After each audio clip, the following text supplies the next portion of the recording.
অহাকালি আমাক দিয়ে যাতে আমি চিনেমাখন চাব পাৰোঁ, সেইটোৱে আমাৰ দাবী।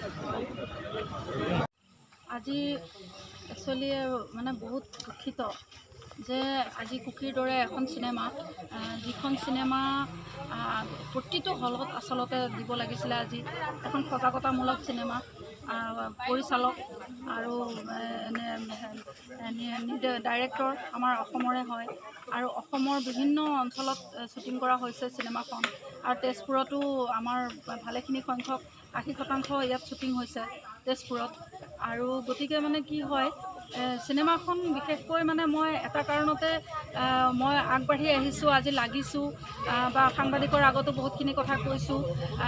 মোৰ আজি লগাৰ এটাই উদ্দেশ্য যে মই নিজে এগৰাকী নাৰী সুৰক্ষা সমিতি শিশুবিকাশ সন্থা এটাৰ লগত মই জড়িত সভানেত্ৰী হিচাপে, আৰু মই চিনেমাখনৰ মূল বিষয়বস্তু যিটো, সেই বিষয়বস্তুটোৰ লগত মই সম্পূৰ্ণ ষ্টাডি কৰিলোঁ, কৰি পেলাই গম পালোঁ যে তেনেকুৱা এখন চিনেমা আচলতে আমি আমাৰ ছোৱালীবিলাকক, উঠি অহা প্ৰজন্মক আচলতে আমি দেখুৱাব লাগে, কাৰণ এই চিনেমাখনে বহুত আমাক কিছুমান নলেজ দিব।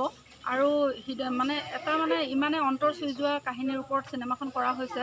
এগৰাকী ছোৱালী যেতিয়া 16 বছৰীয়া ছোৱালী এজনীক যেতিয়া 3জন নৰপিশাচে ধৰি লৈ পেলাই তেওঁক ৰেপ কৰাৰ পিছত সেই ছোৱালীজনী মানসিক মানে কেনেকুৱা পৰিস্থিতিৰ সন্মুখীন হ'ব পাৰে, সেই গোটেই চিনেমাখনত দাঙি ধৰিছে।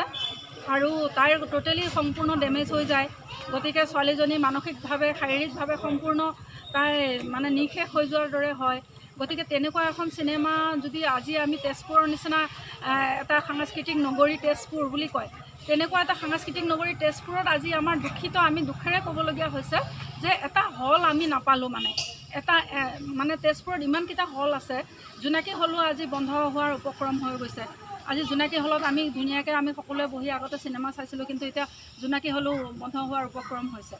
গতিকে আমি এনেকুৱা এটা হল নাপালোঁ য'ত মানে কুকিৰ দৰে এখন হিন্দী অসমীয়া প্ৰডিউচাৰে কৰা মানে জোনমণি দেৱী খাউণ্ড বাইদেৱে ইমান চিন্তাধাৰাৰে, ধুনীয়া চিন্তাধাৰাৰে এখন ছবি নিৰ্মাতা কৰিছে। কিন্তু আজি অসমৰ গুৱাহাটীত হওক বা তেজপুৰত হওক, বিশেষকৈ মই তেজপুৰৰ কথাই বেছিকৈ ক'ম, আজি আমি অহাকালিলৈ 28 তাৰিখে ৰিলিজ হ'বলগীয়া চিনেমাখন আমি আজি চাবলৈ নাপালোঁ। 28 তাৰিখে এতিয়া এটা হলতো চিনেমাখন দিয়া নাই। গতিকে তাৰ বাবে মই অসমৰ মাননীয় মুখ্যমন্ত্ৰী ডাঙৰীয়াকো অনুৰোধ জনাইছোঁ যে তেখেতেও অকণমান কথাটো বিবেচনা কৰি চাওক আৰু প্ৰতিটো হলতে চিনেমাখন মুক্তি পাবলৈ যেন তেখেতে পৰামৰ্শ আগবঢ়ায়, মই সেইটোৱে কামনা কৰিছোঁ।